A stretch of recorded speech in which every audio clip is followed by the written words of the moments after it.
One question that always comes up all the time, where how do you exercise the right to deem a particular home your principal place of residence in order to meet, that requirement of, main residence exemption? So let's talk about those three conditions that, IT always looks at.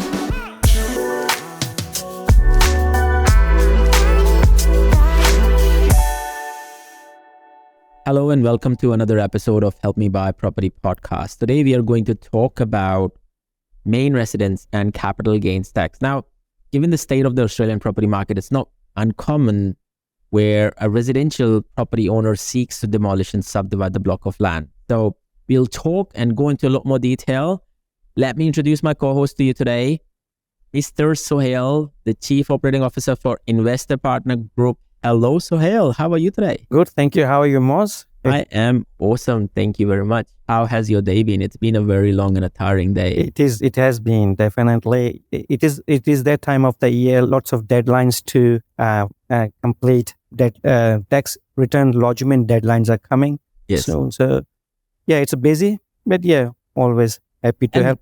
It does causes a lot of headaches from a tax perspective, right? I think, a lot of the times when clients come to us, the one question that they are always asking is, what if I decide to demolish or decide to subdivide the block of land that I am living in? What are the consequences in relation to some of these things? Now, we're going to go into a lot more detail, but let me call this out that this is not to be constituted as a financial advice or a tax advice. Go seek out your own financial advisors, financial planners, tax accountants, or any other professionals in order to seek any particular advice. This is a generic conversation that we are having today in order to understand some of the scenarios. Now, what we are going to do is we are going to typically discuss 4 different scenarios.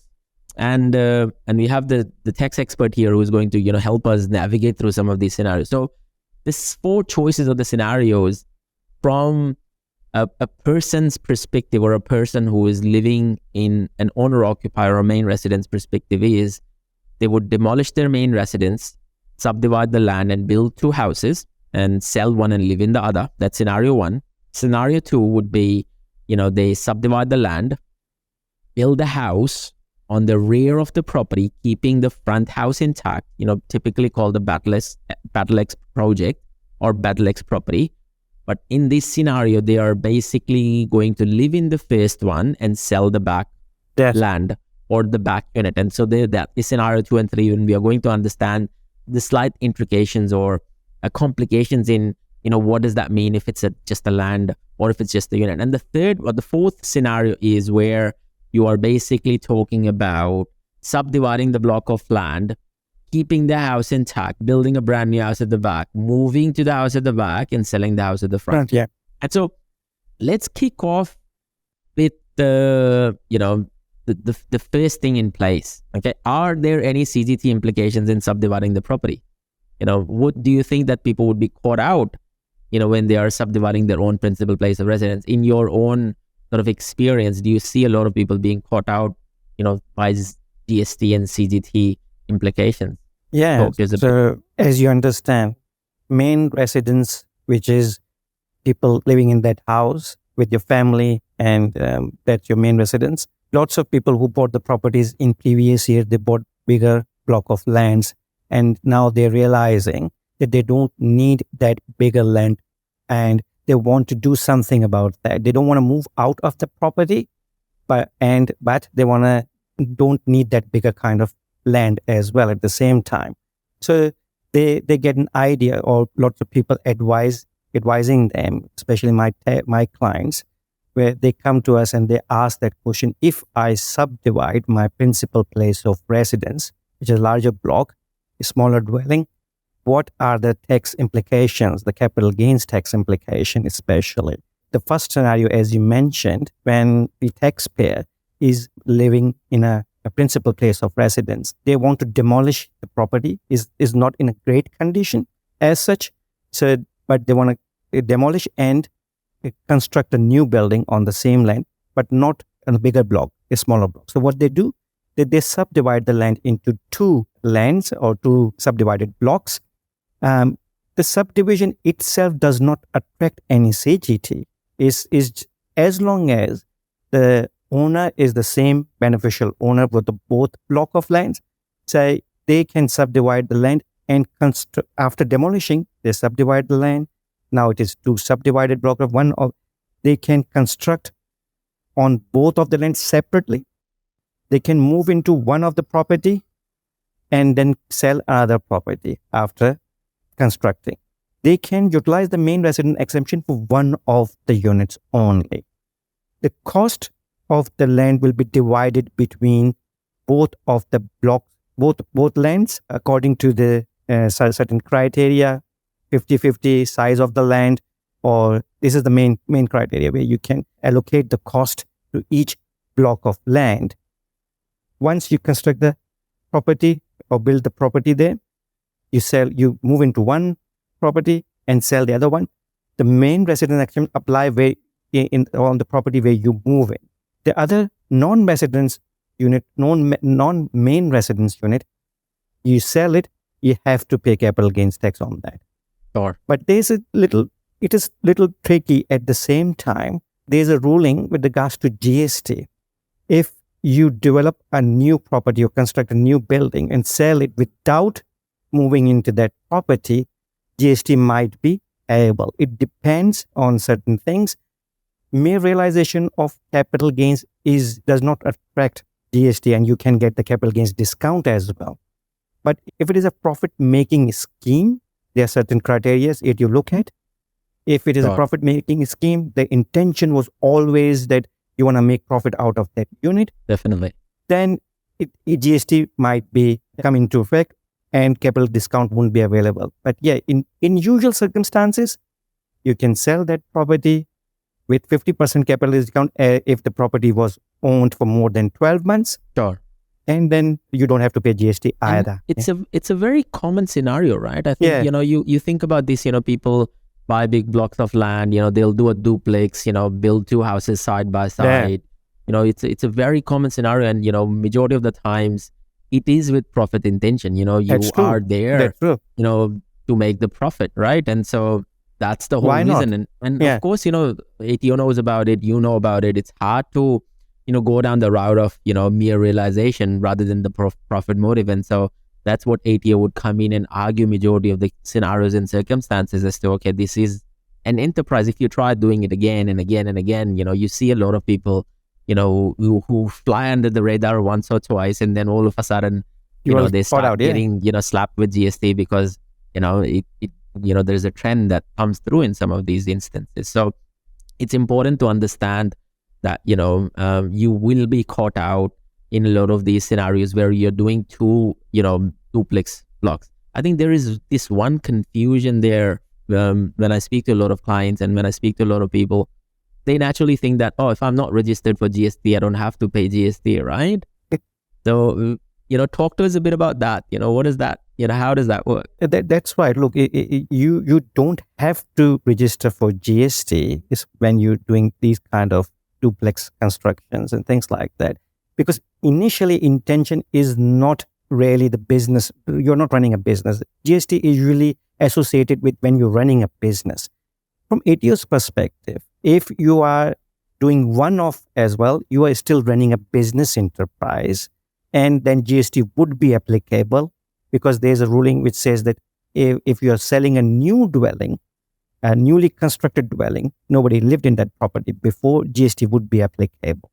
You can avoid that paying GST. You start with the intention, that the intention was never to run a profit make. There was no profit-making motive there. It's just the mere realization of capital gains there, because ATO looks at the client's intention first, and then how they structure their loans. For example, it was already an owner-occupier kind of loan, for example.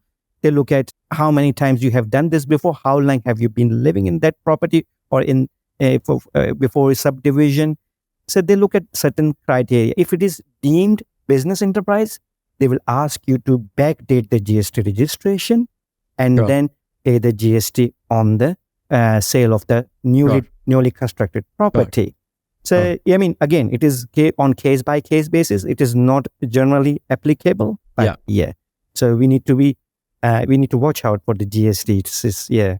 There is one question that always comes up all the time where how do you exercise the right to deem a particular home your principal place of residence in order to meet, that requirement of, main residence exemption. So let's talk about those three conditions that, AT always looks at. I mean, after demolishing and you construct the house, there are certain three conditions they look at to get that main residence exemption. The first one, it says the completed home or renovated home becomes your main as soon as practical after it is completed. Okay, so you have to move in that property. The home continues to be your main residence for at least 3 months after you move in. There's another condition. During the period up to 4 years, no other home can be deemed your principal place of residence. However, there is a 6 months overlap whereby changing main both can be between the main residence. So there's a 4-year construction rule is a little bit complicated, but there's a time period. If the property is being constructed, you can consider that property as your main residence, and you don't have any other main residence in that period, you can still apply for exemption for that particular property when you sell it. For example, if your time period is more than 4 years to complete that property, complete the construction of that property, and then you sell it, you would lose out that capital main residence exemption. You have to complete the property within 3 months, and then you have to move within 4 years, and then you have to live in there for at least 3 months to get that exemption.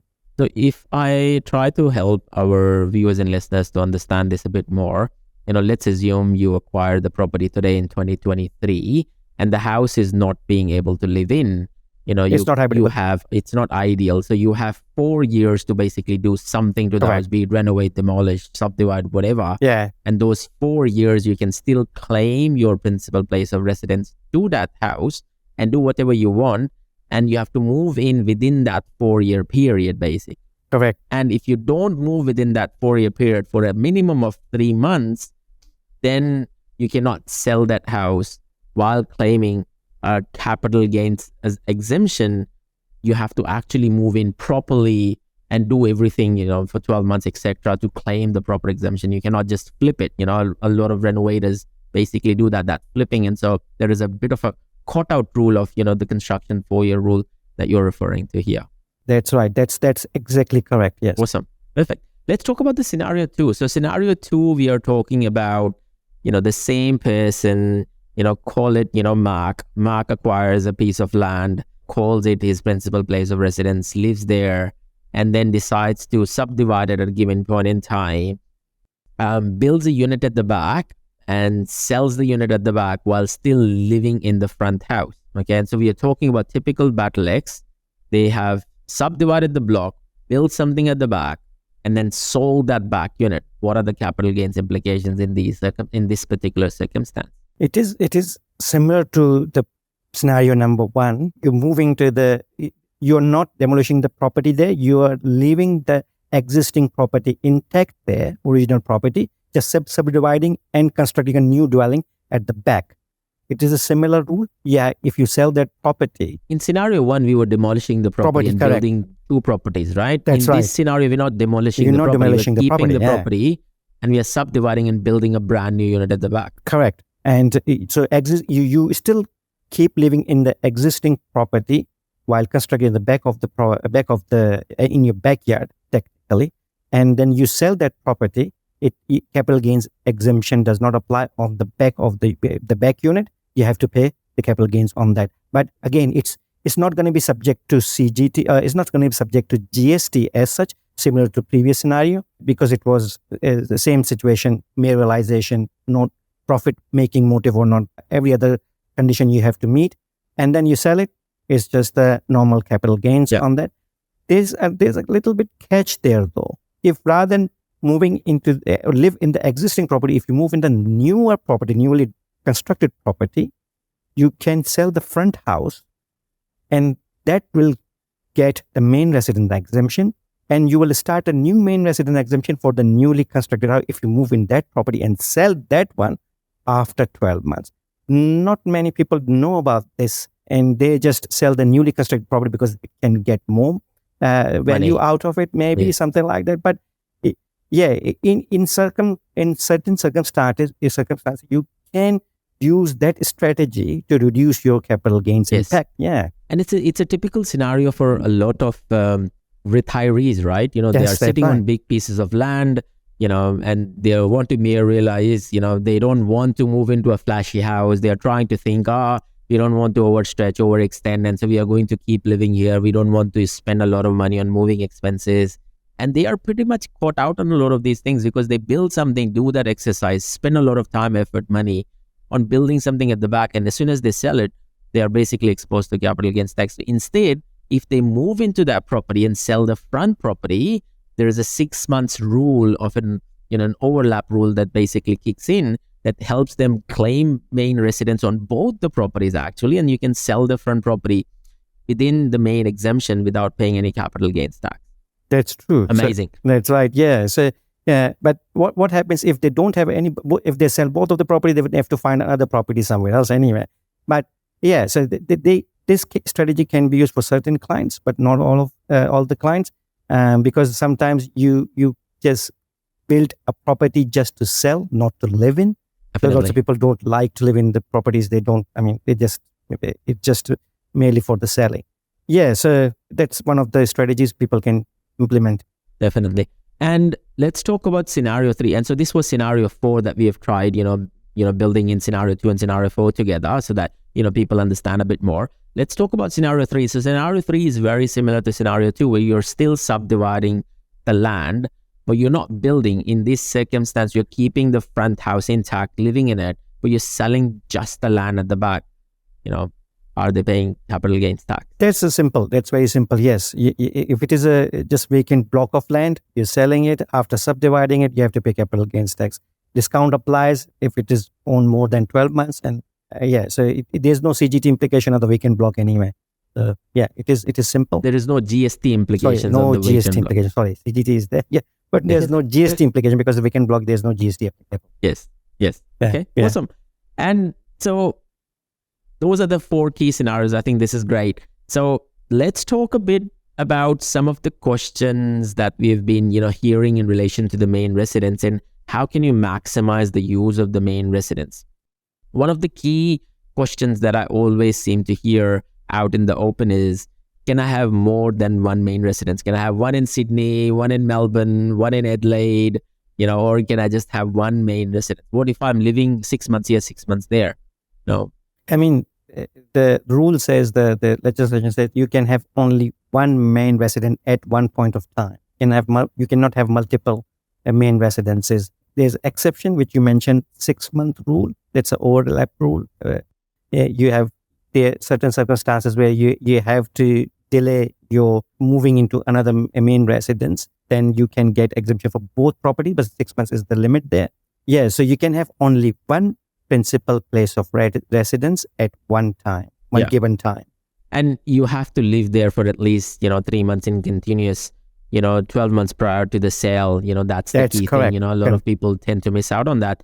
So one of the key things that people always talk about is if you end up producing rental from your own principal place of residence, does the capital gain exemption still applies? You hear a lot about people building in dual key these days, where they're living on one side of the property and renting out the second side of the property, or building a granny flat at the back, or running an active business, right? All of these are businesses. Small childcare, for example, out of the houses. Does that takes away the capital gain exemption? Is there a proportionate that comes in place? Talk to us a bit about that, Sohail.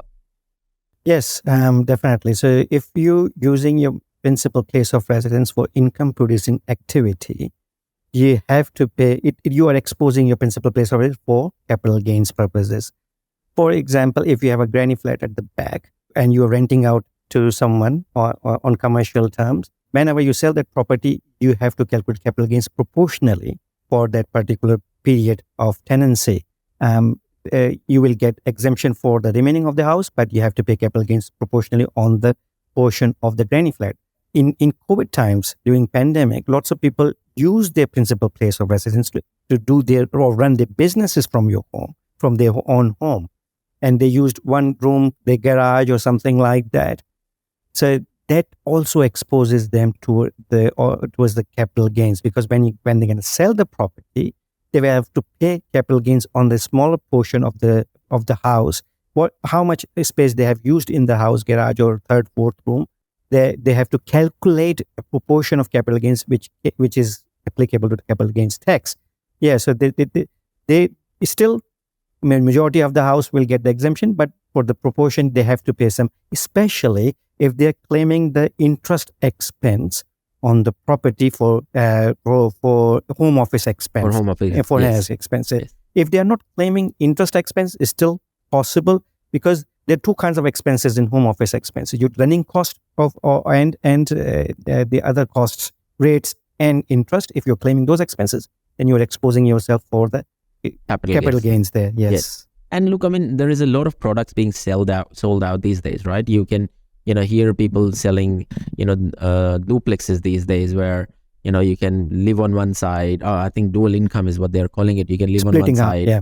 And so, people need to assess the, cost benefit analysis, right? While you're generating income that is going to help you pay down the mortgage, if that house is like, almost like a 3x2 and a 2x1, you almost have, a 60-40 split, right? And so paying capital gains on 40% of the house could be quite substantial, especially if you're planning to hold that property for 10, 15, 20 years, right? So that's right, people definitely need to think about some of these instances that, you might make short-term gain, but you might, end up attracting a long-term pain.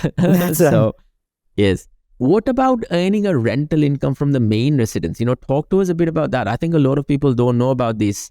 You can still earn rental income from the main residence without actually letting go of the capital gains. The 6-year rule that we have, talked about. Yeah. So that 6-year rule is a rule where you have a main residence, principal place of residence, and for some reason you have to move somewhere else for work purposes. For example, you're moving to regional area, you're renting there, you have a work commitment there. So your main residence in metro area, you can rent it out, and there's a period up to 6 years where you can claim that property as your main residence while you're claiming the expenses for the property and they're earning some rental income. The condition is you have to move back to that home, that house, within 6 years to claim that main residence. And you can't sell that house while it is tenanted. You have to move in that property and then sell it after 12 months. You can still claim the capital gains exemption for main residence. So the rule is within 6 years. The other condition is you cannot have any other main residence at the same time. You can be living in different estate, but renting it there, not buying another property. So that's some people don't know about this rule as well, and they just leave the property vacant. You don't need to leave the property vacant. You can earn some income and claim expenses for the property. Amazing. And so I think that's a typical way, if you really want to do that, you can basically rent out your own principal place of residence, go out renting in any different state. Yes. And still claim the principal place of residence, still, get the return coming out, present interest expense and, rental income, claim it as a normal investment property, and still enjoy the, for the 6 years, you just need to move back and basically, ensure that, that 6-year period is the trigger point. And after that, everything basically is open for, grab, from a tax office perspective. That the last and the most important question. So when there is so much nervousness about capital gains and, there's little triggers in place, how do renovators work? Like, how do renovators make the money? You hear these people, I have a really good friend of mine that, jumps houses from houses. I think he's done it for almost like 12 or 14 houses now.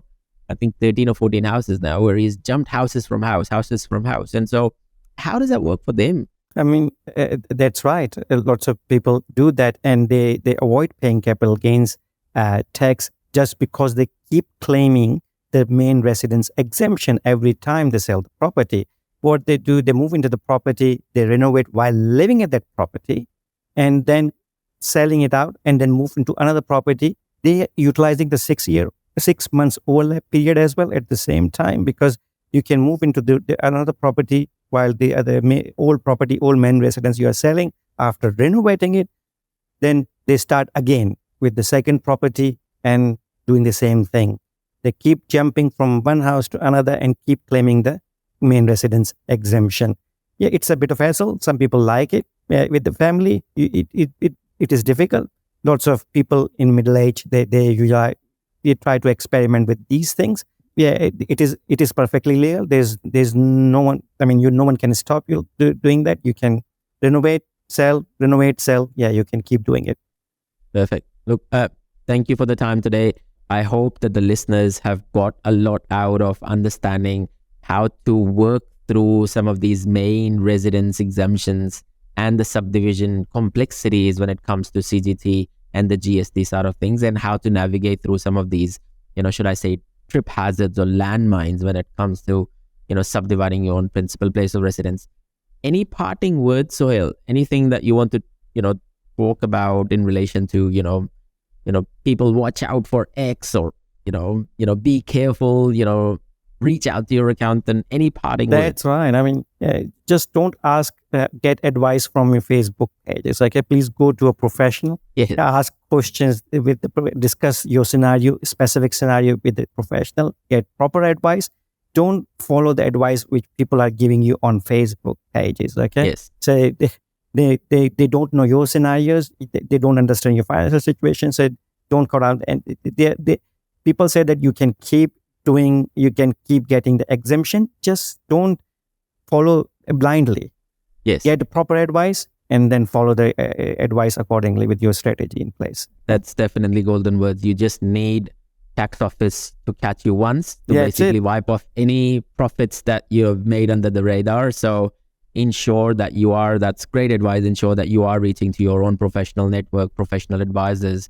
Don't just depend on social media. That's right. To get free advice. Free advice comes at an expense which would be a lot bigger than you spending $200 to $400 or $500 to get some proper financial or tax advice from your own qualified advisor. There's a general perception regarding the tax office cannot go beyond 5 years. That's not true.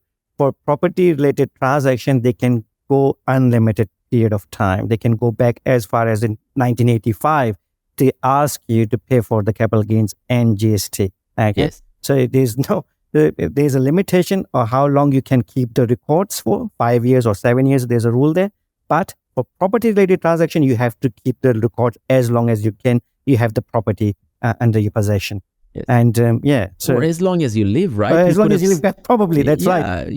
Because they could come out, and look, I'll be honest. After that, the taxes do not end anyway. So, death and taxes don't end. I think that's what it is. And so, they can come to your deathbed taking your taxes, till your last breath, right? So you have to be very careful in relation to some of these things that you might have flown under the radar, but you might, be triggered by some of these crazy AI systems and the systems that the tax office is bringing out there. So ensure you be more proactive in seeking some advice up front rather than doing it and then coming back, trying to find creative solutions.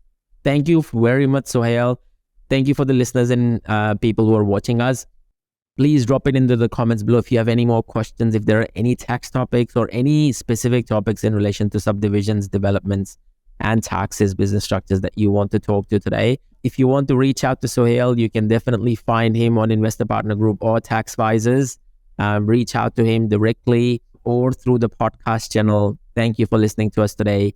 Keep smiling, stay safe, keep investing. This is Moxin Sohail checking out. Adios. Bye.